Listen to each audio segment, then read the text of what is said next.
Right, let's call the meeting back into order and welcome the team from HBRIC and an apology from Dr. Pearce. Unfortunately, a family bereavement he has to attend today, but good to see a good representation. And good morning, Mr. Scotland, and welcome. Thank you, Chair. Yeah, again, so apologies for Andy. Before we start, I'd like to introduce Blair O'Keefe.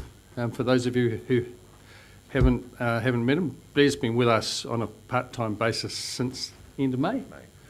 End of May, and we took him on because we were conscious of Andrew Newman's position and council, and we said we needed somebody in the business to take over and understand all the various nuances. I'd just like to say Blair is getting up to speed, but there's an awful lot of history about this project that you're still learning about. So here we are. So we're very pleased to have him here. So you have a report in front of you, and I'm really happy to take any questions about it. But in terms of the Court of Appeal decision regarding to the docked land, application for leave to appeal has been granted, filed today with the Supreme Court. We're a little bit unsure about the position regarding urgency, but DOC have appealed and asked us to join with them in the appeal, so we're going ahead with that. How many months delay that is I guess in the gods. Your view is similar to ours.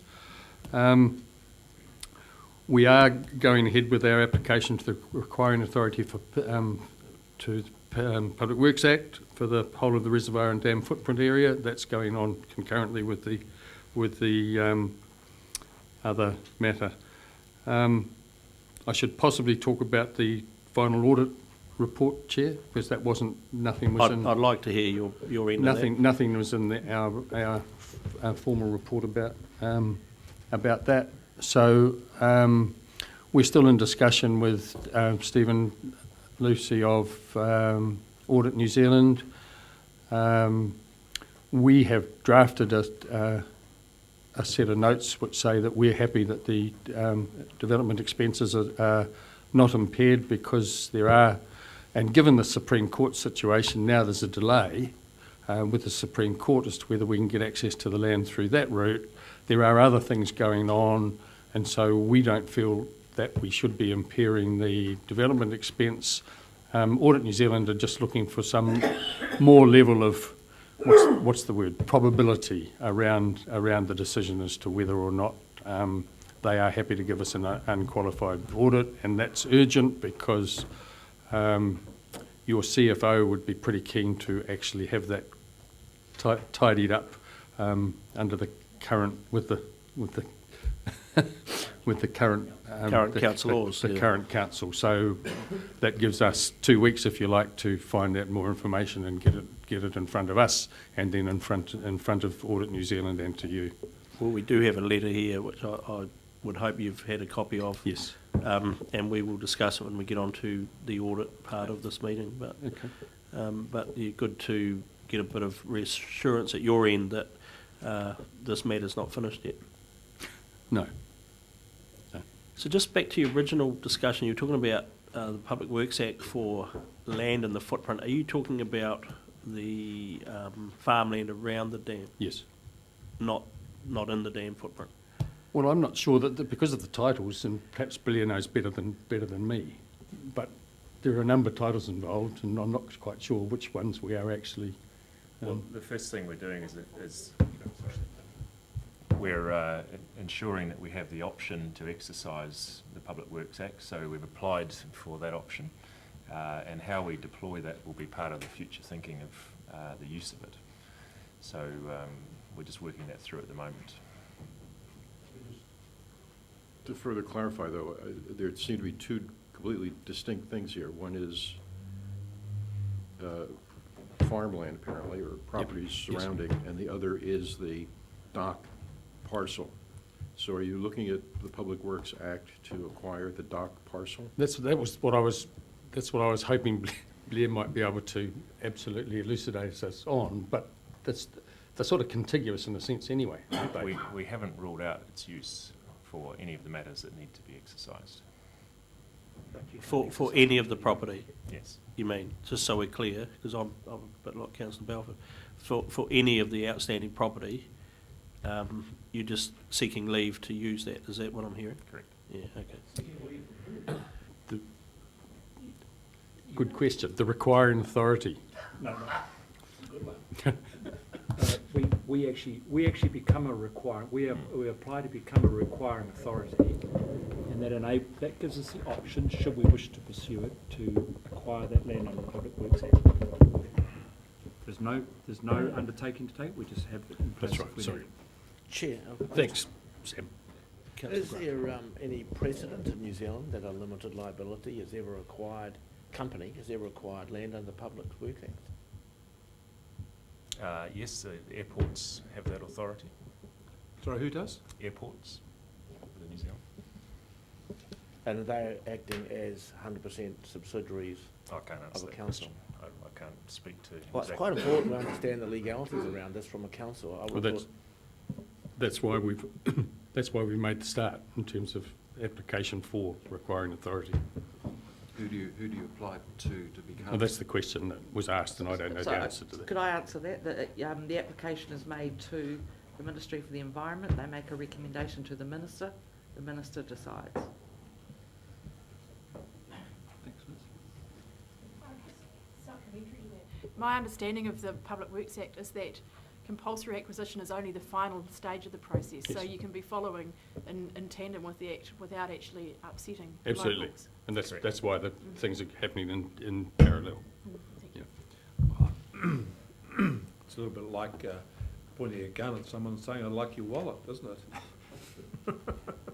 It's been done before. It's true.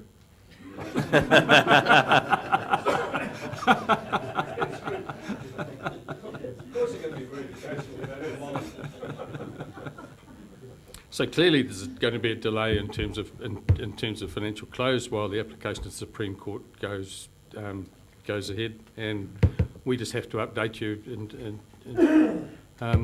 as we go along with the process. So it's not very satisfactory, I guess, is the fair thing. But as far as HBRIC's concerned, and our investors and the contractor, we're all committed, and they've met again last week, and everybody's committed to proceeding with this project and looking to see if we can get to a final date. Can I ask a question? I'm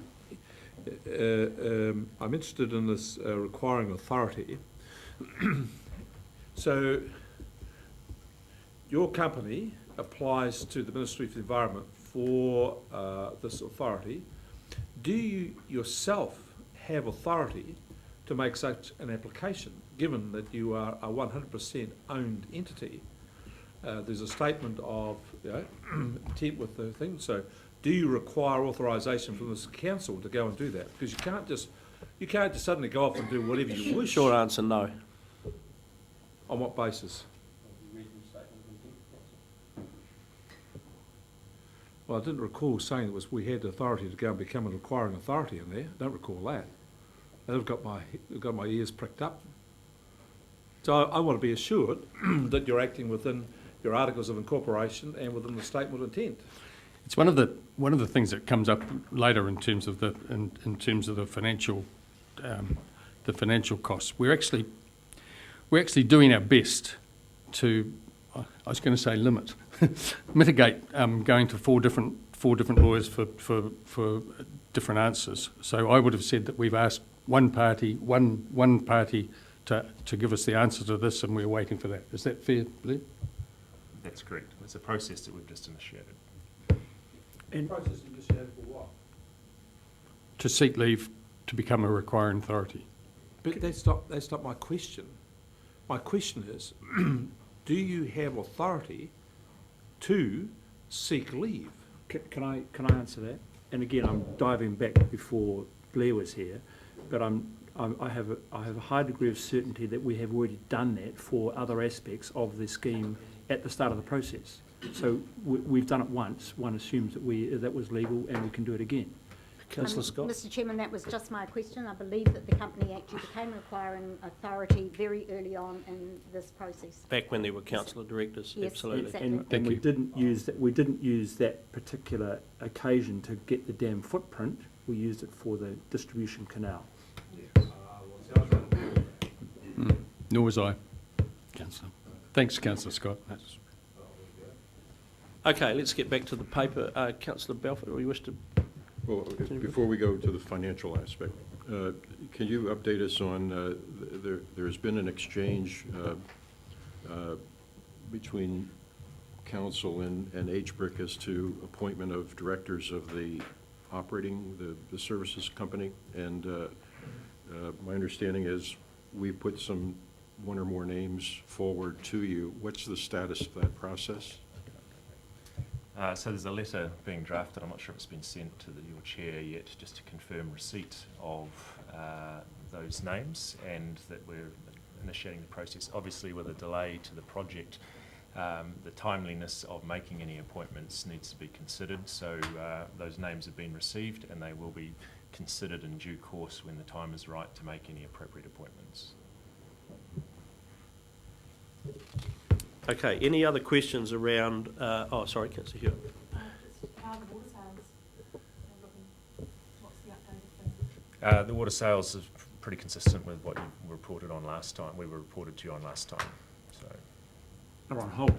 They're on hold. Essentially. We've got 192 contracts Yep. of farmers waiting to go. Is that 42.8? Correct. 42.8. I have another question. The investor, do we have a new status on the investor? Do we have any position on the investor? Well, the position is they remain committed to the project. But haven't got their checkbook out yet. Well, we aren't able to proceed to financial close until we resolve the land matter. Good. I mean, it's interesting that, you know, in terms of the delay, it's not just the people in this room that are affected by the delay. I mean, we've got to be concerned about all of the other people who are going to commit to the other hundreds of millions of dollars of expense on their property. They're waiting. There's a whole lot of other people, and the whole of Hawke's Bay business is concerned about this. So we've determined that we want to go. We are still progressing, and we're moving as fast as we can, but we've obviously got a few roadblocks in terms of legal challenges to get there. I just have a clarification. Did I get an understanding that from you that the outside investor is waiting for, because we've never had that before, for final access to the land, so they're waiting on the court cases to be resolved? No, the position is there's a variety of items still to resolve with the negotiations, and we're working through those at the moment. We haven't resolved those at this point. And one of them is the... Access to the One of them is, the land's obviously an integral part to the arrangement. Okay. And the impact of any delays on the project, has to be taken into account in terms of the investor arrangements. Councillor Barker. I'd like to ask you some questions about the Court of Appeal decision. What do you see? Can you just tell me, in your own words, what you see as the key, the crux of the judge's view on this? So so everything has a turning point. So what do you see as the crux of this case? Well, it's really the 46 pages. I mean, the situation is really related to DOC, Yep. not related to HBRIC. Yep. And so I don't think that I'm in a position to actually establish what DOC's view of the case is, other than the fact that they've made a decision to go to the Supreme Court and appeal. But it does affect you, so you should have an opinion on it. Well, sorry. We obviously we're seeking to appeal the decision as well, so that's our opinion. Well, can I say, gentlemen, that's an artful dodge. It should be in the All Blacks. It seems to me that the crux of this is that the Court of Appeal has decided that the process, this is my summary of it, that the process the DOC underwent to shift it, if it was allowed to stand, would put at risk other conservation land around New Zealand, and therefore they objected to it, and objected to it on the basis that it would undermine the integrity of the Conservation Act. Yes. Is that it? Yes. Okay, well, that's the crux that we agreed on that. So if that was the case, did you and did your legal counsel ever advise you that that was actually the weakness of this application for this particular ground that you're seeking? Sam, have you got a comment on Yeah, that? I have. I think when we took the case with Doc, we were the second respondent, second applicant. Second respondent in this case. We always knew that there's no guaranteed decision in a court. It is interesting to note that the court's decision was a majority decision, and that it overturned a High Court judge. So I'm not saying the Court of Appeal was wrong, because the Court of Appeal was right at this stage. The Court of Appeal, we hope, and we've taken that option today, will be tested in the Supreme Court. So it's not a slam dunk either way, and that's when you start a court case. I know that you know that. It's a nice answer, Sam. I like that, but it doesn't quite get my question. My question was that given that was the view of the justices of the Court of Appeal, that this was, if this process was allowed to continue, was a direct threat to conservation land everywhere, was that view, when you were undertaking this land swap, did any of your legal advisors say to you, if you are able to get away with it, if you're able to undertake this, then these are the likely outcomes that that this is a direct, could be seen as a direct assault on the Conservation Act? Did they ever advise you of that? I think we were definitely advised that there was other potential land transfers that were dependent on the same change in decision as the WSS one. So there were another, I don't know, 4 or 5 we were, yes, so we definitely had advice. There we are, six, including Franz Joseph. yeah, And, 6 and other there's been cases. historical cases as well. Yeah, the question I have about this is that when I read the case, the decision, I thought, wow, they've made this a really significant point here. Yes. And certainly I never got that impression in all of the discussions that I had, with our advisors, HBRIC, on this issue before. This took me into new territory, stuff I had never appreciated before. And what I'm asking you is, were you appreciative of this is the territory in? And we weren't. That's my question. Yes. The answer is yes. Yes, and I mean, if you go back to the Director General and the internal doc legal team, I mean, clearly they were aware of this, and I mean, I suppose the original Director General's decision to go ahead with the land swap, I mean, he must have known that there were other potentially similar cases around. So he made the decision in terms of the original land swap to say that it was improving conservation value. He made it on that basis. Sure. And the other thing that draws me onto this then is the risk in this. So I would have seen, if this is the case, the risk of this land swap was higher than what I had appreciated from the advice from HBRIC, and that this being the case, and I have asked for over 2 years questions about this and said it was fundamental to this case going in. Yep. Go through all the records. It's one of the things I've always raised, and this is the flaw, this is the Achilles heel, and so it's proven to be. So why are we here? Why has the council not, well, me as a councillor, not had the same appreciation of the risk here as you have? Because I guess we had the legal advice from two different parties on the issue, and why did we not share it with you? I mean, I go back to sort of 3.5 or 4 or 4 years. Answer is risk is measured by two factors: impact and likelihood. Sure. The likelihood that we were put on this risk was a very, very low one. Impact clearly significant. If we don't get access to the land, we've got some serious issues. True. But the likelihood always in our advice was there is a very low likelihood of the case going the way the case has gone in the Court of Appeal currently. Yeah. So I go back to my original point, Councillor Barker. There's no slam dunks when you go to a court. But our advice was that we had a high probability of winning this case, or you know, of the review going in our favour. Didn't. Likelihood low, but it did occur. Okay, that's answered my question. Councillor, you've finished now, Councillor. Councillor Hewitt. Yeah. So I'm interested, Jim, in your comment on the political risk, and there is a concern in the community that with a new council, a perception that maybe there is some opportunity to take this project and put it to one side. I'm interested in your comments on that because it is a real concern out in the community, and I think that there's probably a bit of political mileage that's been made out of that potential possibility that you might be able to put to rest. Well, I think, Mr. Chair, you should answer that question.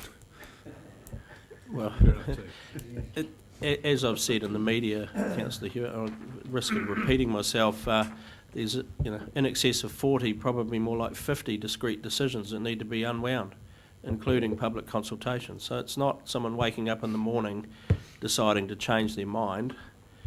It would be a major, major piece of work. It's Doable.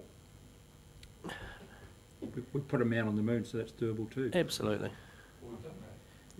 Absolutely. Okay, let's get into the finances. So the financial position is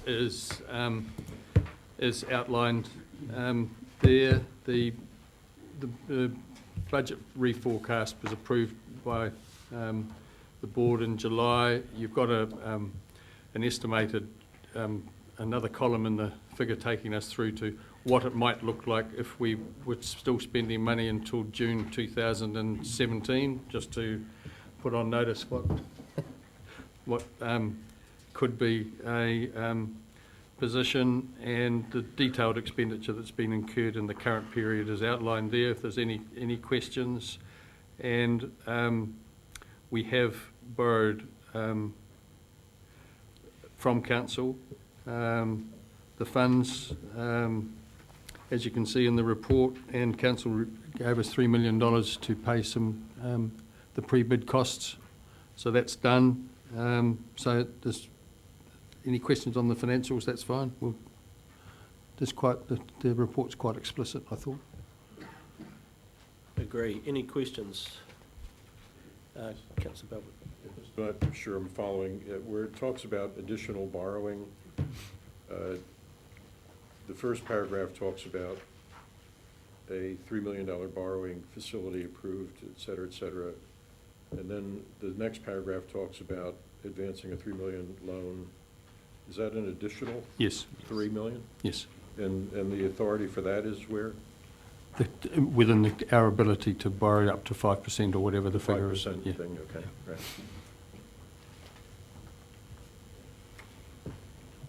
Just one other question.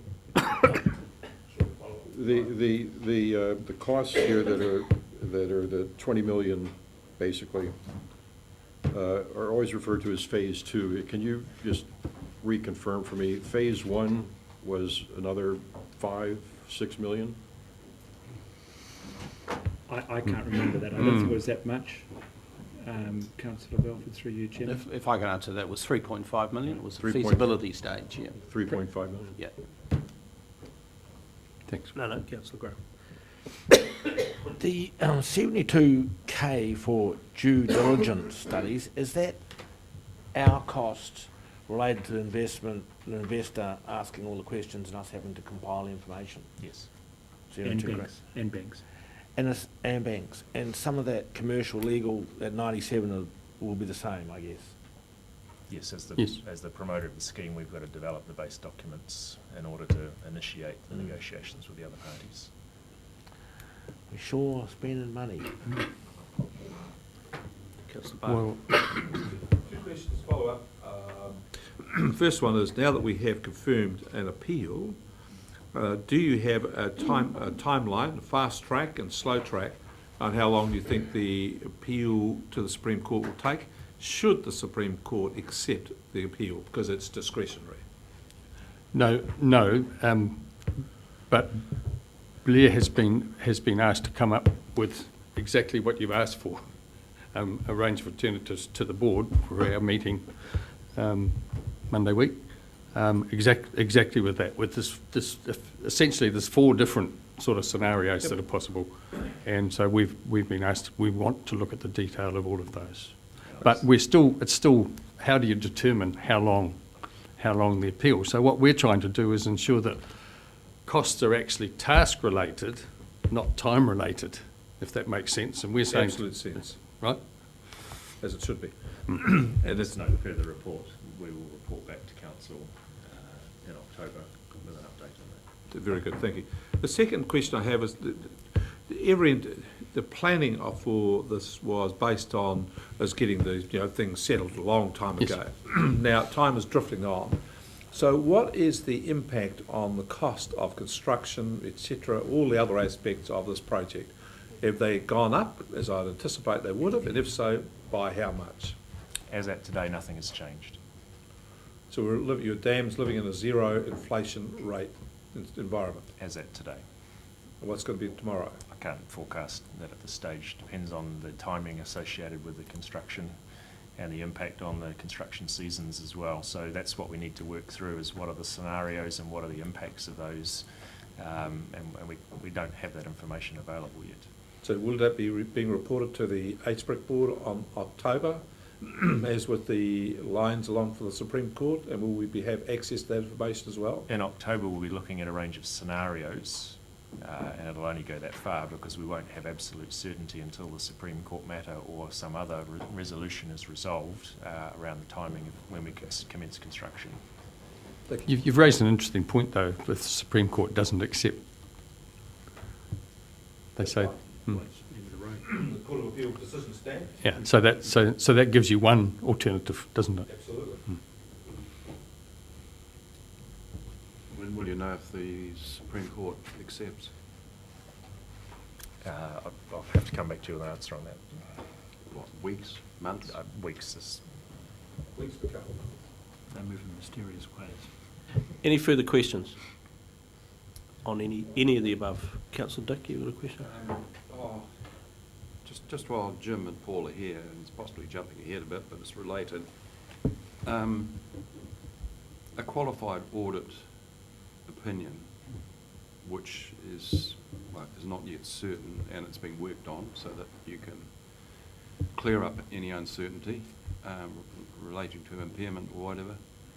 But a qualified audit opinion is not the end of the world, is it?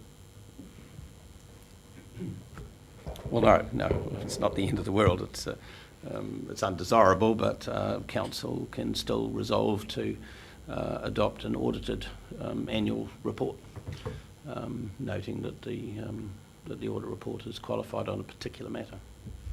There's always some disagreements at some time, but I understand that perhaps it won't be a qualified. It'll be a note clarifying the issue. The key point is that in the accounts, the directors will be stating their position relating to the value of the intangible asset, and the auditor is really confirming the director's view, and he's allowed to have a view which is independent from the director's view. So.